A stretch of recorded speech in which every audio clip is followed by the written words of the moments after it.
morning and welcome to the Senior Hour, which is sponsored by Comfort Keepers in Home Care and Santa Clarita Hearing Center. I'm Barbara Cochran with my co-host, Dr. Gene Dorio. On your hometown station, 98.1 FM, AM 1220, KHTS. This is a show for, about, and by seniors, giving information to enhance one's quality of life. And speaking of quality of life, our in-studio guest this morning is Dr. Marwa Kilani, who is a palliative care doctor. Good morning. Good afternoon. Oh, that's right. It is afternoon now, isn't it? I keep forgetting. We've changed our times. But to me, it's always good morning. I know. And I was headed out around 10:45 from the hospital today, all ready to go. And then I got the email from Lori saying it got switched to noon. What a great hour. Yes, but it's, these older folks have a trouble catching up, Oh.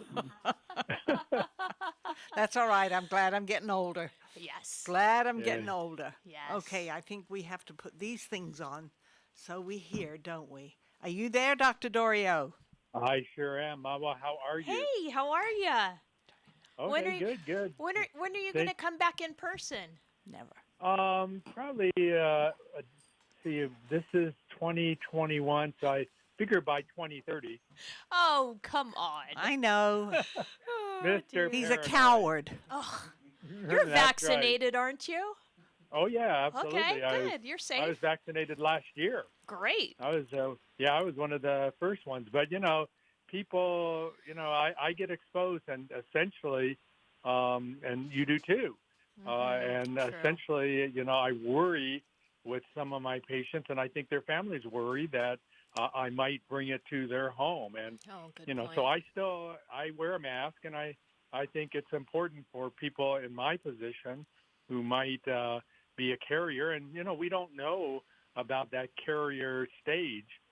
Could I carry something into and not know it into my patient? So I fear it, even though we're 70% or so vaccinated. I still worry and wear a mask, and I'm afraid that I'm going to give it as opposed to get it. Oh, good point. Yeah, it's a constant concern, and especially because you're seeing patients within the home setting. I can imagine that.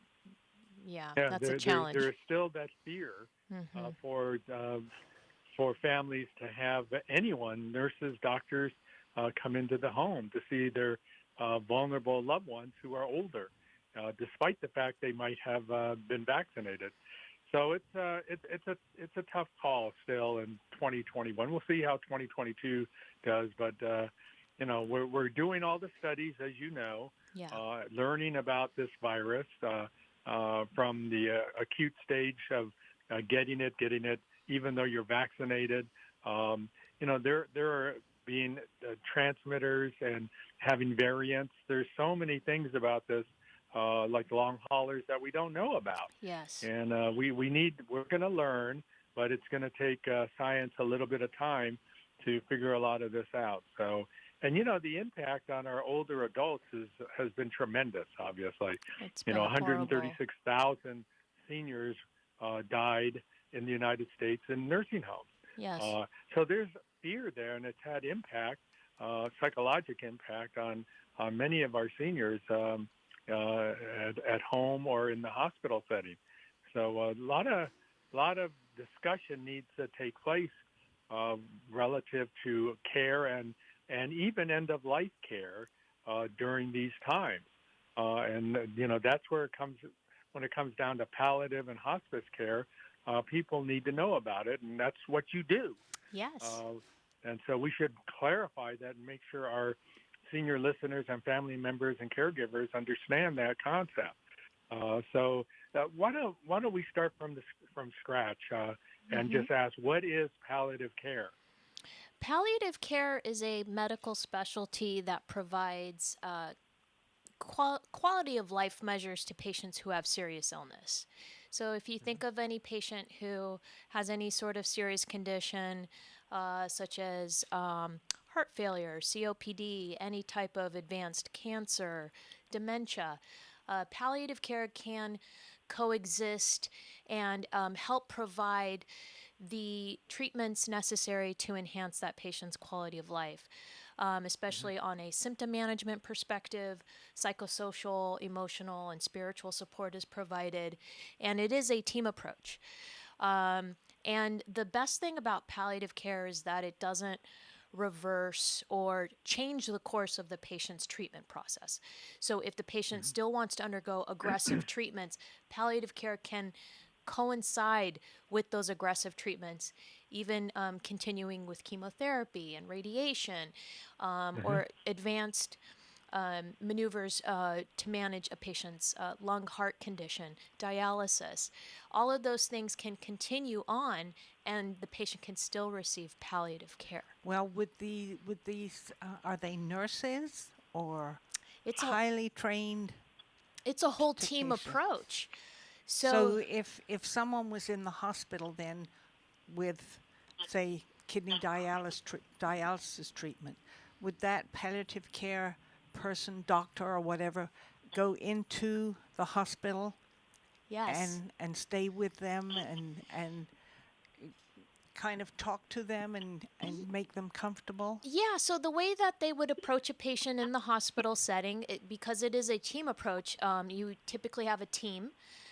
So the team is comprised of a physician, nurse practitioner, social worker, and chaplain. And at different intervals throughout that patient's stay, the palliative care team will be seeing that patient to help really enhance their quality of life in whatever way possible. So if they have just anxiety that needs to be managed while they're getting their dialysis treatments, that's something that we sit with the patient, get to know who they are, and try to figure out how best to treat the anxiety. Instead of just giving them a pill for anxiety, perhaps they just need some support and comfort, or there's somebody to sit with them during dialysis. So then we engage the family or friends to come and sit with the patient to provide them that support. Our goal is not to just medicate patients and interrupt their treatments, but really, how can we better care for our patients who are dealing with serious illness? And I think it really stems from the root of where palliative care came from was from hospice origins. And where patients were outliving their hospice diagnosis of 6 months or less, their prognosis, palliative care recognized that these patients are still living. They're getting really good quality of life and good care treatment, but they still want to pursue aggressive treatment. So why not continue to provide them that extra layer of support? So palliative care had been introduced in the latter part of the last century, and has been really coinciding with the patient's care plan quite well. Yeah, I know. And it I also had palliative care when Russ was in the hospital. Yes. She came in. Yeah. It was a woman who came in Yeah. and was there off and on. And then finally I had to go into the hospice people came in. Right. So it is a But different team. Yeah, Yes. it is a different team. But he was in the hospital. Yes. Yes. And they went there, which was such a relief to me because the doctor said, well, why don't we just send him home and have 24-hour care there? And or we'll put him in a facility, which he did not want. Yeah. And I knew that having him come home would mean a hospital bed, all kinds of things that the home would not accommodate. Right. So I had to resort to leaving him in the hospital. I had no choice. Yeah. But that's when we called in palliative care. Yeah. And Yeah. then from there, it moved into hospice care. Yeah, I think the nice thing that we do as a palliative care team is to really help our families, particularly our families, because at that point the patient sometimes is just too ill to participate in the decision making. But really help the families to get a better idea of what options for treatment there are, how to guide them through the plan of care, and provide them the support. Whatever direction they decide on in choosing the different types of treatments, the palliative care team is there to support them and advocate for them. Well, it's interesting too, and I strongly urge families to get long-term care insurance. I Absolutely. really do. And it's interesting because many years ago, um, I said to Russ, let's get long-term care insurance. He said, absolutely not. We don't need that. I got it anyway, and he didn't know it. Well, thank But goodness you did. I know because when he was at home, he did not want to go out. He wanted to stay at home. And I said, okay. I said, I have to tell you what I did. And he said, thank goodness you did. Yes. Because we Wow. had someone come in, you know, Yeah. and it was Makes a such a difference. relief because I couldn't sleep at night worrying Hmm. about him because he could not sleep in his bed. He could Right. not lie down and then try to get up because he'd fall. Mm-hmm. And he did happen to fall in the bathroom, and I was there to help him, and I fell. And I said, Oh dear. that's it. Yeah. That's it. Mm-hmm. I'm kicking it in. And I'm so thankful I did because for over a year, he had 24-hour care. That's And wonderful. Hmm. that, they even went with us when I had to take him to the doctor's office, when we went shopping. They were always with us. Mm. And it was such a relief because they were able to help him in and out of the car because I couldn't. He was too heavy for me. Being an older person myself, but it was incredible, and I'm so glad that I had it, and I still pay for it for me. Yes. And I Yes. That said was to my smart. kids, I said, "Do you want me to continue this?" And they said yes, because it Hmm. paid 2/3 of the bill, Wow, that's tremendous. which is an incredible amount of money. Because as you know, 24-hour in-home care is not cheap, No. not by any No. stretch of the imagination. I mean, some of those workers are paid $85 an hour. Holy smokes. Oh yeah, Oh they wow. are. There, it's well, that's a nighttime amount, and they're giving up their night times to True. come and stay with your loved one, and you know that he or she is being taken care of. And that's so I strongly urge people to get long term care insurance. It may seem expensive, which it is, but believe me, it will pay off. It has paid Right. off Yeah. when I had it with Russ. Absolutely paid off. And But I just to make sure our listeners understand, though, that palliative care and hospice care is paid for by our insurance, our Medicare insurance. So you have a right to have this kind of care for yourself or your loved one. That's right, but it So doesn't pay for all of it. Believe no, me. no, No, no. but And so I just wanted to make clear that um, well, there is a big difference, and mhm. with palliative care, you can uh, get care not just in the hospital but At at home home as well. as Oh well. yes. Yes. So and it depends on that situation. It's not a simple figure out. It's like taxes. Try to figure your taxes out. It's the Mhm. same thing. There's a lot of little paperwork here and there, but there are experts at this that know how this functions. But the true elephant in the room, though, Mhm. is the controversy that we're seeing online and in the newspapers and in magazines about palliative and hospice care. In LA County alone, Los Angeles County has more hospice companies. LA County alone has more hospice companies than the state of New York. Yes. That's And true. and and and Then the you have to state ask the of New question: York. the state of New York, not New York Hundreds. City. Hundreds Uh, of hospice it, companies. there's 400 to 500 in the county of Los Angeles, which is absurd. I agree. And so there's investigations going on relative to it, but I don't want our listeners to be discouraged by that worry. They have to find the authentic people that know what hospice is, what palliative care is, and how to utilize it. And you can be guided in a positive way for your loved one or yourself to make sure you get appropriate care under Medicare and how they cover you. But It is not always easy, No, but a lot of this information is out there on the internet. So absolutely. for our listeners, you have to ask questions. You have to get the right people, and that's important, Mawa, right? I mean, in terms of us as physicians, making sure that as a person is heading toward end of life, that they get appropriate guidance in the direction that they need to go or want to go.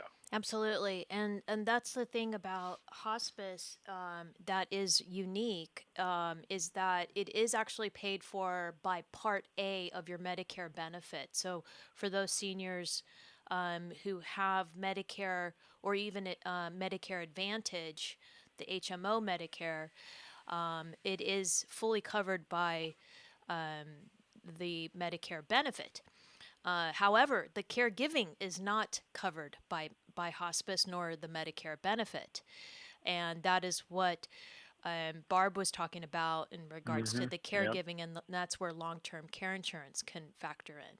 But yes, when we as a palliative care team talk with families in regards to hospice benefits and hospice agencies, we are very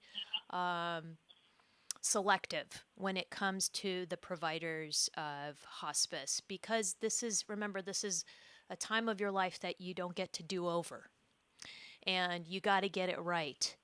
And you need to make sure that that patient and family are in the best of hands to accommodate what their needs are. So, if it is a family that only speaks Korean, for instance, you want to make sure that you pick a hospice agency that can help facilitate communication in Korean. If it's a hospice or a family that is deeply devoted Catholics, you want to align the hospice company with a Catholic agency or a Jewish agency if they're Jewish. So that way you can really meet all of the patient's needs. And the family's needs, Yes, absolutely. because Absolutely. the family is the key there. You're you got it, you nailed it. And so when we deal with hospice and make recommendations, we're very in tune with who the patient and family are, who they are culturally, language wise, religion wise, where they live in the different parts of the county, so that we can really accommodate them in the best way possible. But I do also have to say, Jean, I only like to use nonprofit organizations, Yes. because you know that there is no profit being made off of hospice care. Correct. And so that's another thing that I personally would recommend. Very good. Very good. Absolutely. I Well, could not agree more. Yeah. Not agree more. And so fortunately we do have those options as well. So we're lucky that we're lucky we're in such a cosmopolitan area that we have choices, but we need experienced people to help guide us through those choices, because it's daunting how many hospice companies there are. yep. And well, being on the radio show, the Senior Hour, we have had so many companies representatives who have represented long-term care companies, hospice, palliative care, in-home care. All of those people have been guests at one time or another on the Senior Hour, which is appropriate. And that's how I came in touch with the ones that I used. And it was such a relief because I had a sense of who the owners still are. Yes. And it made such a big difference to me to know that I'm not getting some strange company coming in and taking care of Russ. I knew Hmm. the owners of the company and I knew their personalities and their care for their patients and their clients. So I was very fortunate. And a lot of people aren't as fortunate. They really aren't. Yeah. Yeah, you're very lucky. But I can certainly recommend if anybody needs it, because we do have great companies out here. And Yes. one of those companies happens to be a sponsor of the Senior Hour, which is Comfort Keepers in Home Care. There you go. So they're right here, right here and now. And I think we need to take a little break, don't we? Okay, we'll be back in a few minutes. I'm Barbara Cochran with my co-host, Dr. Jean Dorio, on your hometown station, 98.1 FM, AM 1220 KHTS.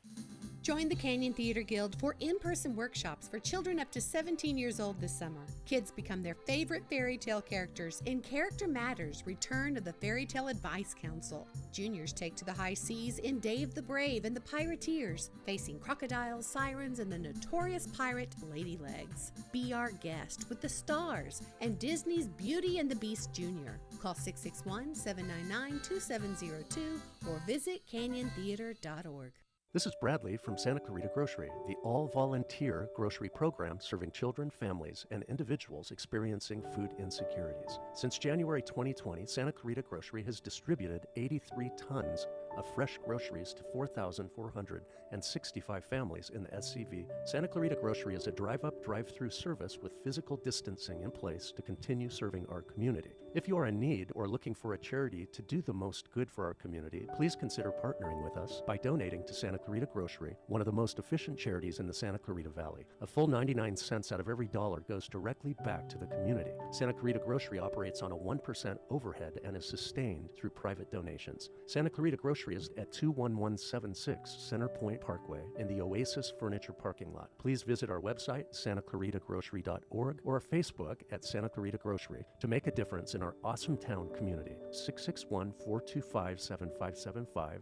Be our guest and experience the difference. Olive Terrace Bar and Grill is the hottest new Mediterranean fusion restaurant in Santa Clarita with unique delicacies like seafood right off the boat, mouth-watering prime steaks, artesian sandwiches, delicious pastas, and tasty kebabs. Unwind on their cozy outdoor patio at their weekend champagne brunch. Full menu and weekly specials at oliveterracebarandgrill.com. Check out their full bar and happy hour daily specials in Valencia on Copper Hill and Newhall Ranch Road by LA Fitness. Olive Terrace Bar and Grill, delicious food seasoned with love. We salute our veterans who sacrifice for our freedom. Every week, we share an inspirational story of a local veteran on our Hometown Heroes page at hometownstation.com. Thanks to our good friends at Eternal Valley. I'm Richard Nunnally, General Manager of Eternal Valley Memorial Park and Mortuary. We believe taking care of each other is what community is all about. We're proud to bring you the stories of our hometown heroes. Eternal Valley, life well celebrated. Visit hometownstation.com, sponsored by Eternal Valley. Loss of hearing can affect the quality of life. Santa Clarita Hearing Center can help. They specialize in both preventative hearing loss and corrective measures, including diagnostic tests, new technology hearing aids, cochlear implants, hearing protection, and tinnitus treatment. They can adjust your current hearing aids or fit you for new ones. Santa Clarita Hearing Center also offers sleep molds, swim molds, and musician monitors.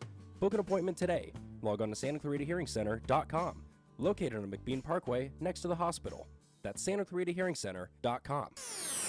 Your hometown station. Will you still need me? Will you still feed me when I'm 64? Welcome back to the Senior Hour. I'm Barbara Cochran with my co-host, Dr. Jean Dorio, on your hometown station, 98.1 FM, AM 1220 KHTS. And we are speaking with Dr. Marwa Kilani, a palliative care doctor. And let's continue. This was very interesting conversation. Yes. And one of the things I'd like to bring up, Marwa, is paperwork, power of attorney, and assuring that your wishes are followed by the doctors and family members and whoever else is there. And Go ahead. Go ahead, Jean. Yeah. Yeah. I mean, we when you go into the hospital, you need to have your paperwork completed, and that discussion needs to take place prior to getting ill. Absolutely. You have to do this. It's like getting long-term care insurance, like paying your Medicare premiums. You have to anticipate your needs for later, and having that paperwork in place is important. I can't agree anymore. I can tell you that right before I came here, and the reason why I was a couple minutes late was because I was managing a patient in the emergency room who had come in with an advance directive that had been sharing that he didn't want any aggressive treatments. He didn't want any heroics, and he wanted to focus on his comfort. But we couldn't get a hold of his family. And so they called us in, the palliative care team, to come in and try to help navigate how best to care for him. And fortunately, we were able to get a hold of his wife and his daughter and provide him the best care possible. And it was because he had that directive, because he was not able to make decisions for himself. So the directive was able to help guide us as to how best to care for him.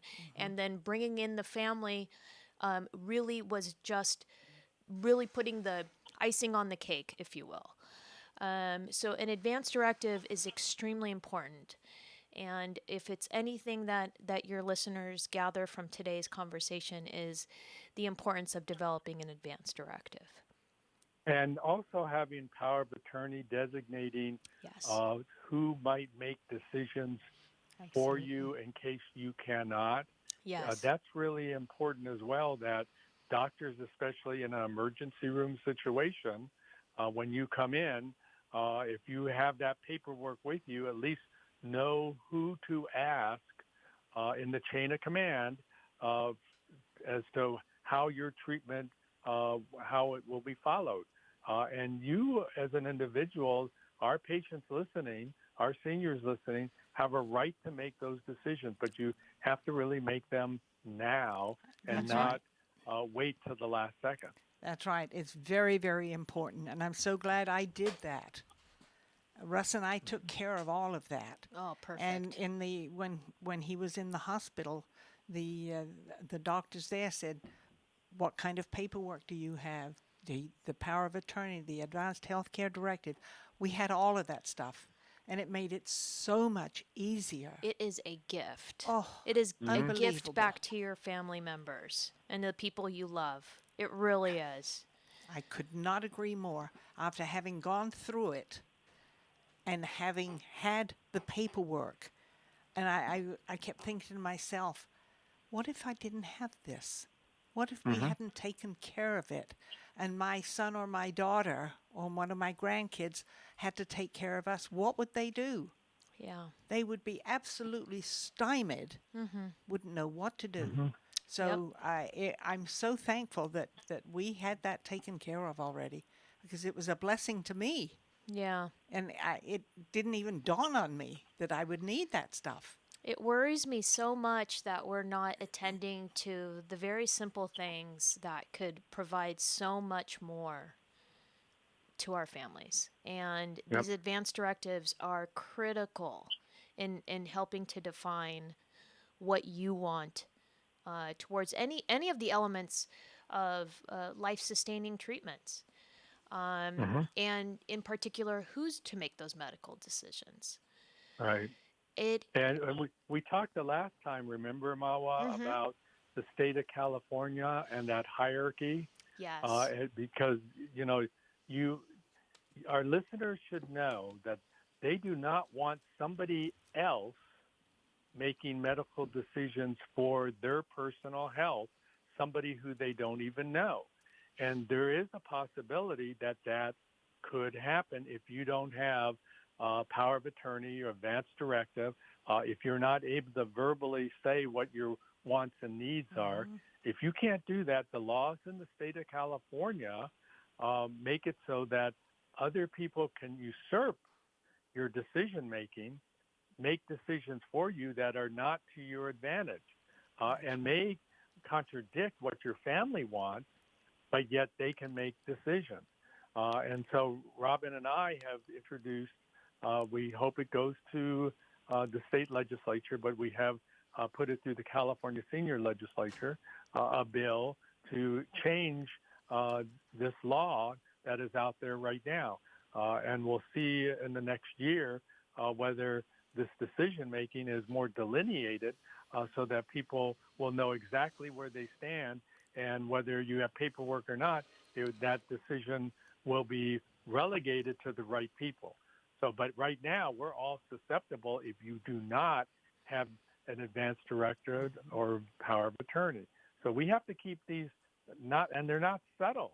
They're huge, sometimes threatening problems that arise in a moment of crises. And you just don't want to have that drama in your life. No, no, and and I see it firsthand every single day. Every day where there's particularly seniors, every day where I see a handful of seniors without their directives who are unable to make their own decisions, who are now relying on surrogate decision makers, family members, friends, you name it, and they are clueless. They have no idea what their loved one would want. And it's scary. It's scary, it's sad, and it's not right. And so I think that it's extremely important to fill one of these out. They're entirely free. You can download it right off the website. If you just Google advanced directives, you can get a free copy from the state of California. You can even go to our Providence website where you can get free forms if you want a Providence form. Every hospital has them.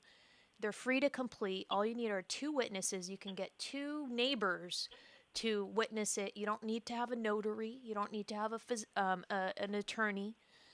And that's it. It's so simple to complete. Right.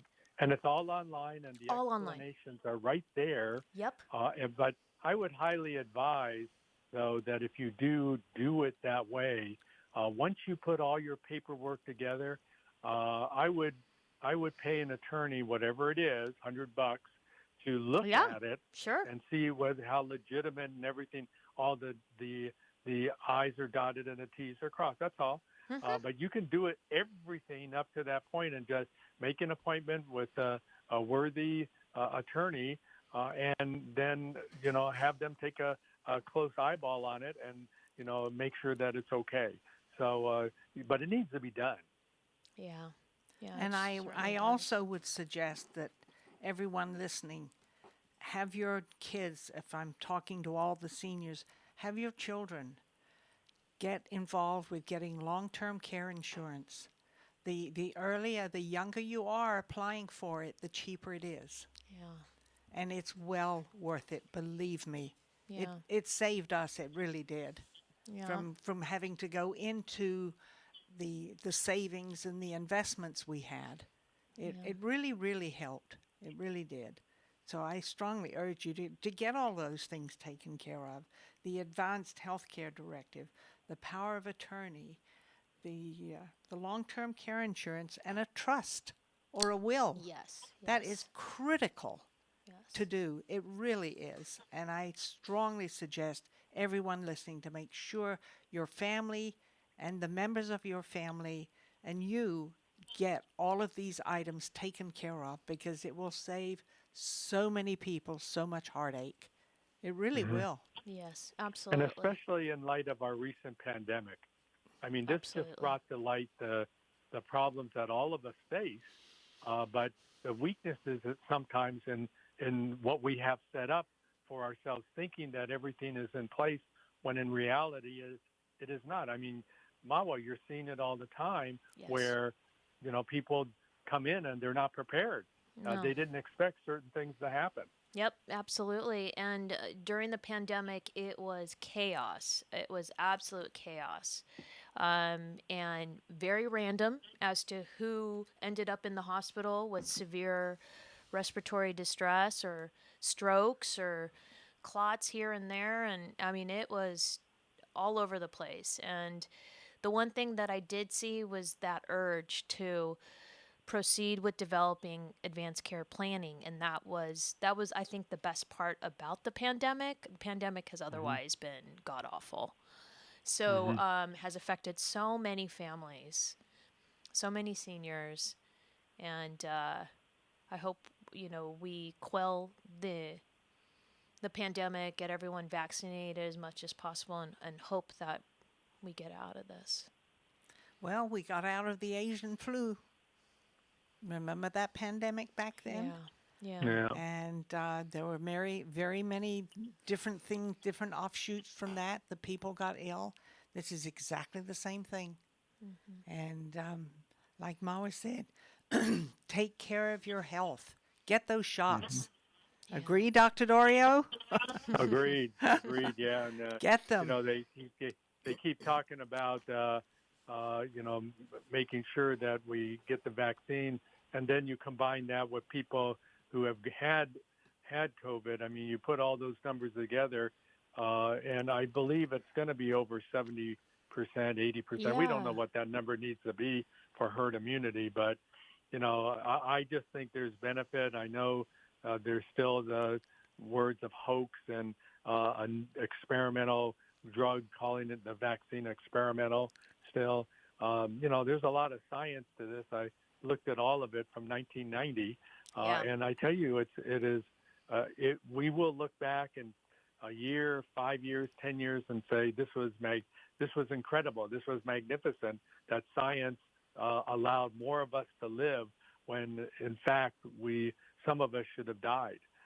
So this is critical and important for us, and being prepared for palliative and hospice care is important. But this really struck home with all of us. So, Yeah. but one of the things that I think people would like to know also, we talk about palliative care, but hospice care as well, and just knowing, talking about some of the timing of when you transition from palliative into hospice care. How do families, start to understand that transition? I think the transition is an important point because the transition comes when the patient is no longer receiving what we call disease modifying treatments. So that is where they're no longer wanting to focus on curative or aggressive means of controlling the disease, but rather just focus on the symptoms. Mm-hmm. So just quality of life in the sense of symptom control and almost like a less is more approach. And that transition has to be certified by 2 physicians. So the hospice isn't just something that we can just turn over easily. You need to have a terminal diagnosis, you need to have a prognosis of 6 months or less, and you need to be certified by 2 physicians stating that you are in fact at the end of life. And some patients do outlive that 6 months. And I've had patients who have been on hospice for 2-3 years, but do still qualify because they have pretty profound terminal illness and are not seeking out aggressive means. And that turning point is a tough one, and sometimes families need to be guided, and sometimes patients are ready. They're just ready. They say enough is enough. I'm done, and I want to just have my symptoms controlled. So, and I'm at a little bit of a deviant in all this because. So what else is new? I know. I was going to say. Because in the 40 years of practice, I have never. I've had a lot of patients on hospice at end of life, but I have not had anyone on hospice longer than 8 days because I, as well as many other experienced physicians, can tell pretty readily that one is going to succumb to their illness. And that's when they're suffering. If they have cancer, different story. But, I know, as many other doctors know, when a loved one should be put on hospice.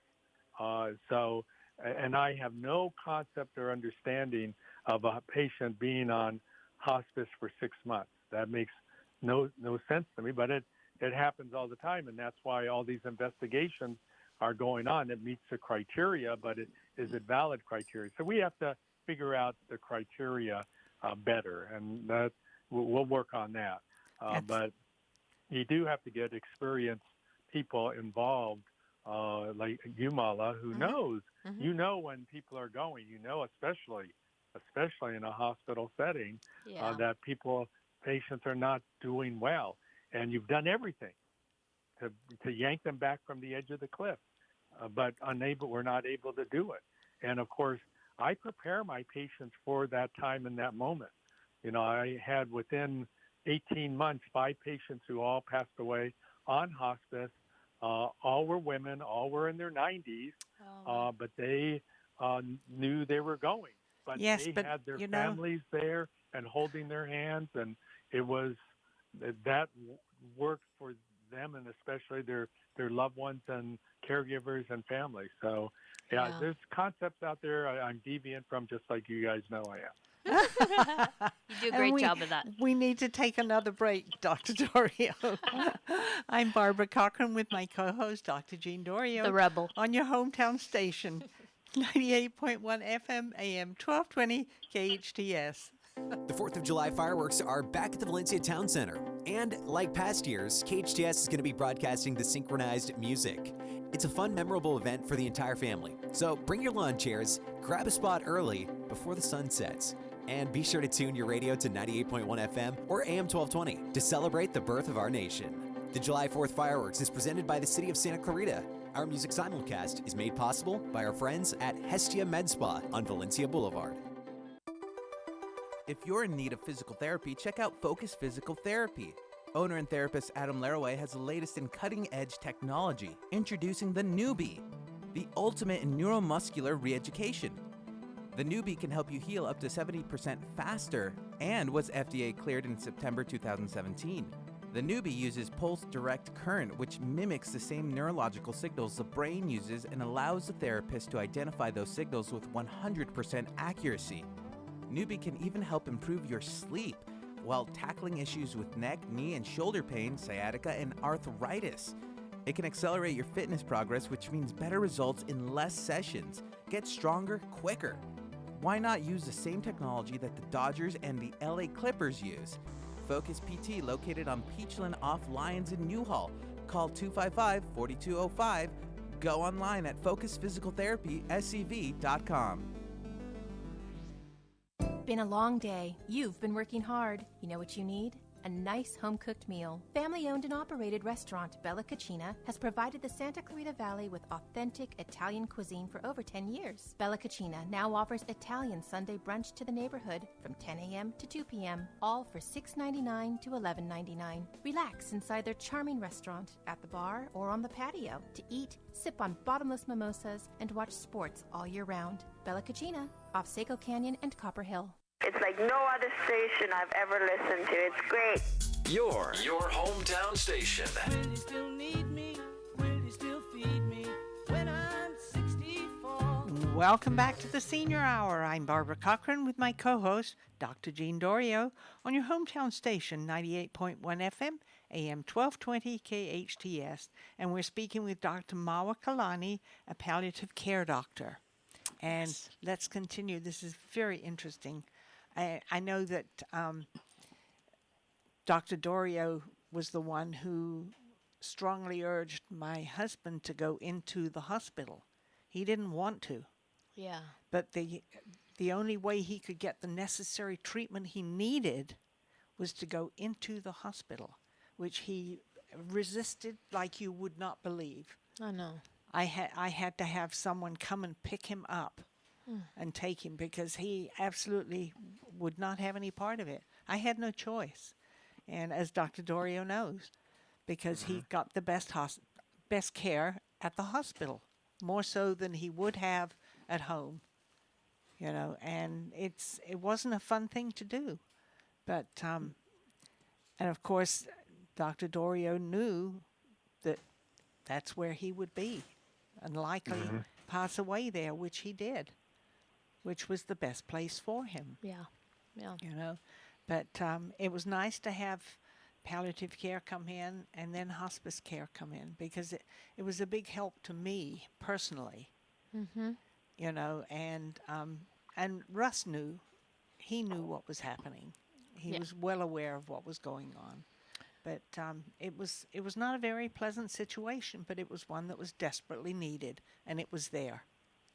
And thank goodness it was. Yeah, and that's the nice thing about where we live, too, are the majority of hospitals in LA County do have palliative care teams. And so you can feel confident that if you end up in any of our local hospitals, that there are palliative care services available. It may not be as extensive as what you've experienced at Henry Mayo or what we have at Providence Holy Cross, but there are definitely resources available, and that's because it's Joint Commission required. So it's a requirement for these hospitals to have palliative care services because of the quality of care that they're receiving. That's right. And all of the hospitals and the doctors who admit their patients want them to have quality of care. That's right. That's right. They really do. I mean, that's their life. As Jean would say, that's what they do in life. That's the basic premise of what they do, to take care of their patients and make sure that they are taken care of properly. Yep. And the important part is that this is end of life. And quality of life and end of life, it's just the tail end. That is now we have to, as physicians, help our patients get through that, help families get through that, help loved ones and caregivers and surrounding individuals and doctors and nurses to assist in end-of-life care. This is a part of life, end of life, that we have to acknowledge, but we also have to make sure that we're doing the right thing. I think what you do, Dr. Kilani, is an art, something that many doctors are not good at, but you have made it an art so that the care rendered at Providence Holy Cross is quality of life for those individuals who go there. And I give you kudos. I give you kudos to your hospital. Thank you so to much. those who are involved in giving care like you do. I think it's important that people understand that this is a part of medicine now, and we have to honor that as we honor those individuals who are going through it. So, it's just important that as we take care of congestive heart failure, take an appendix out, we get people through life. Getting people through end of life is an important part of all of this and a part of medicine as well. Yeah, it is. And you know, as we get older, we have a tendency to get sick and get these problems that we wouldn't have when we were 30 and 40 years old. Yep. You know, when you get up to be 60, 70, 80 and above, that's when your body starts to break down. Yeah. And you need to have competent doctors, hospitals, palliative care people, hospice care people to help you through that end of life process. It is so important. And prior to that, you know, we rebound from a lot of these illnesses. We get better. You know, we get dialysis. We get out of congestive heart failure. We are able to survive.